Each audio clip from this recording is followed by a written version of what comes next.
shall overcome. We shall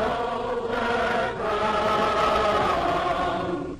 We shall overcome someday.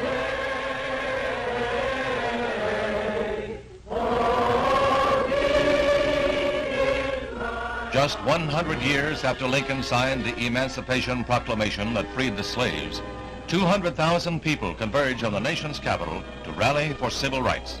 They come by train, they come by bus and by air. They come from the north, the south, the east and west. They come united in one cause, to urge Congress to pass a civil rights bill to end forever the blight of racial inequity. This great throng with a cause gathers on the mall that stretches from the Washington Monument toward the Capitol. From the break of dawn, they filter into the city. I remember walking down as we approached the Lincoln Memorial. We walked down Constitution Avenue, I guess it was. That's right. And it was a warm, sunny day, and it was just like a Sunday school picnic, and people kind of knew each other, and you shook hands and smiled and joked and just had a nice time ambling down to the site of the march. And again, we didn't know then that it would be any big thing. It was just an important event.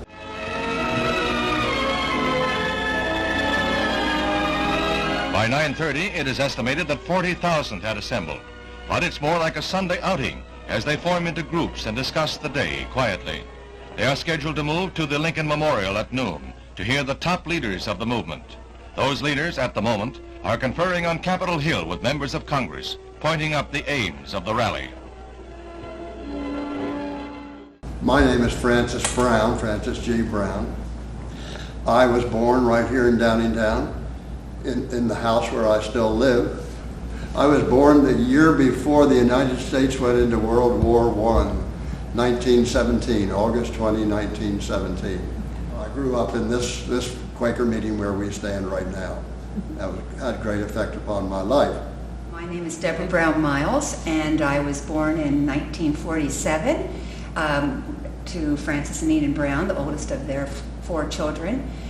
We live as the crow flies about a block from here, and so the Quaker meeting, Downingtown Friends meeting, was always extremely important to me. And in 1987, I started teaching in the public schools, first in an elementary school and presently, up till present, at Downingtown Middle School, and I teach social studies to 6th graders.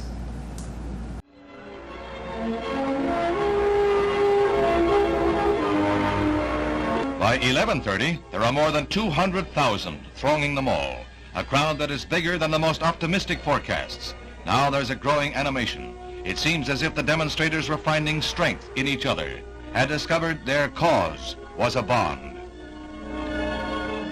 The planners had put so much heart and energy into this day, and we're hoping for a wonderful turnout. And as I've always heard it, the hour unfolded and people were not coming, and some were, but not the numbers they had hoped for. And, Yeah. and then at some point they realized, and this is the day before cell phones and the like, that they realized there was absolute gridlock on all the roads converging, on Washington, and that people were not there yet because so many were coming in cars and buses, and parking lots were filling up. And so I'm sure the organizers were greatly heartened when they realized that it was just going to take a little longer for the day to really get started because of the numbers of people who were going to be in attendance that day. And as we look back on the body of water, what's that? The reflecting pool. The reflecting pool. People were, again, it was a lazy day, everybody having a good time, but people were packed there. I never saw so many people really in any one spot when the crowd really arrived. But people were sitting down with their legs hanging in the reflecting pool. Up in trees. Yeah, there were people up in trees, a few people up in trees. And then as the day started, the program started, there were lots of speeches. And of course, the background of this whole thing was Lincoln's statue in the memorial, which gives a tremendous background. Of course, that was a background when Martin Luther King gave his speech. But a lot of people, there were a lot of dignitaries there, movie actors and so forth. And one of the things that the crowd was all chanting, "Pass the bill, pass the bill." Adam Clayton Powell was there, and that referred to the Voting Rights Act, which was passed the following year in 1964. The crowd became impatient to get started, and they moved toward the Lincoln Memorial before the scheduled hour. They moved with good humor, laughter, and song. Few realize that in a sense they are participants in an historical day. It will become part of the American scene that today's gathering is the largest in Washington's history. The men who organized the rally walk with springing steps toward the speaker stand. On the left, Roy Wilkins with A. Philip Randolph. They have fought their fight all of their adult lives. In the van is Martin Luther King, who has been jailed 12 times on racial issues. Others on hand include Walter Reuther, head of the auto workers. What I love about this program is it has 18 items listed on the program.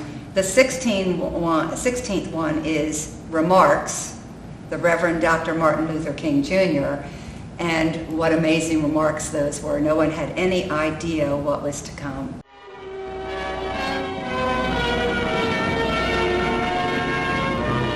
Authorities were fearful of disorders, and there were 5,000 uniformed men on duty. They had little to do but keep dissident groups away from the rally. Arrests in Washington were below normal. Police attribute this to the fact that for the first time in 30 years, you couldn't even buy a beer in Washington. What strikes you is there was a great police presence, but in one of the pictures in the foreground, there are two policemen conversing, looking very relaxed. They're in their uniforms, but they have their short sleeve shirts on, and they're just looking very comfortable. And another thing that strikes you is that there were some people casually dressed, but a lot of people were in their Sunday go-to-church best outfits. Men in suits, women in their dresses and their high heels. And there was a great deal of dignity to the march. The civil rights marchers needed no stimulants like that. They provided their own, with songs that ranged from the sacred to the hillbilly, but with the one recurring theme, the cause of 20 million Negroes.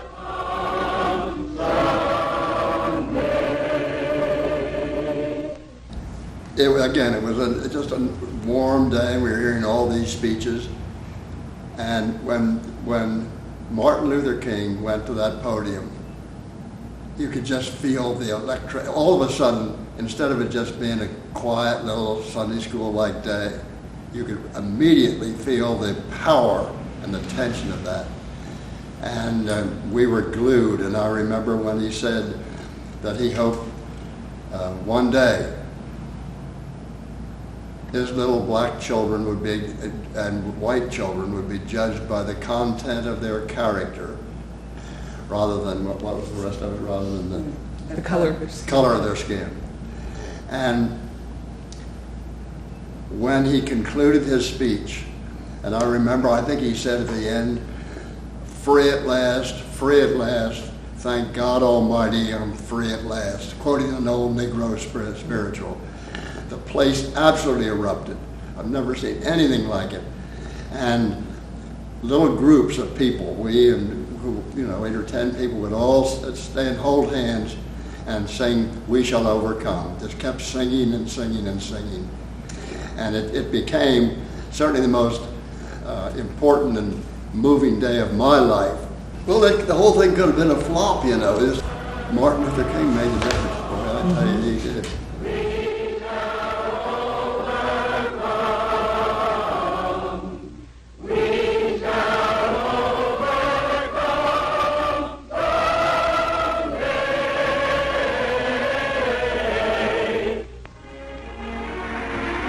The crowd assembled around the reflecting pool before the Lincoln Memorial occupies every inch on the lawns and under the trees. And there's a great swell of cheers to welcome Martin Luther King to the speaker's podium, a man who stands as a symbol of all they are fighting for.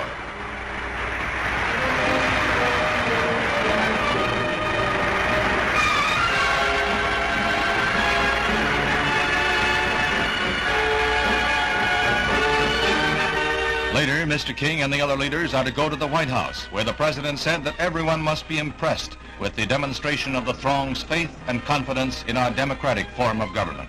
However, he warned, there's a long fight ahead in Congress.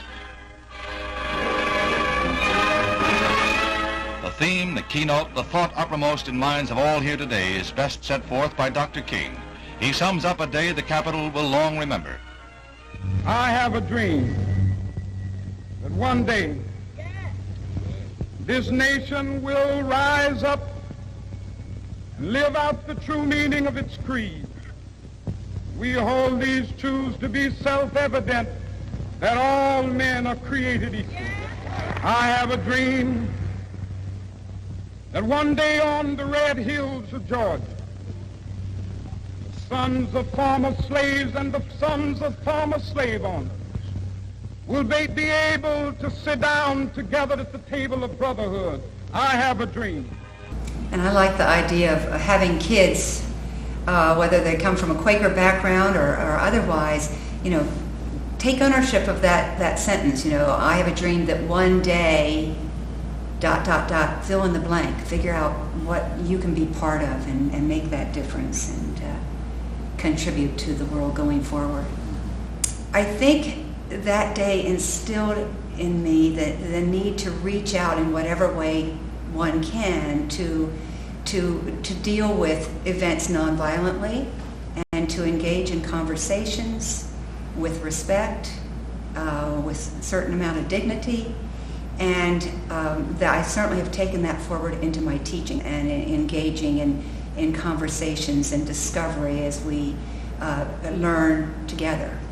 And I always have felt as a teacher, and I'm sure that again this is instilled in an amazing day, that a classroom in my case needs to be a place of safety where kids and I can stretch and learn together. And I really do feel that day was a real part of what I ultimately became in terms of a teacher. My reaction was a great sense of hope and optimism that maybe we had turned a corner in race relations in this country, only to find in what's happening today that we got a long ways to go. And everyone crossed their arms, black and white arms together, and that's right there in that image, singing We Shall Overcome. But what I love is this bright blue, almost cloudless sky. The Washington Memorial gleaming white in the distance, reflected in that reflecting pool. And it was it's an amazing picture of hope and what that day, the outcome of that day itself and the future that was hoped for following that extraordinary gathering of people and Martin Luther King's remarks. Washington, D.C., 1963. Democracy speaks in a mighty voice.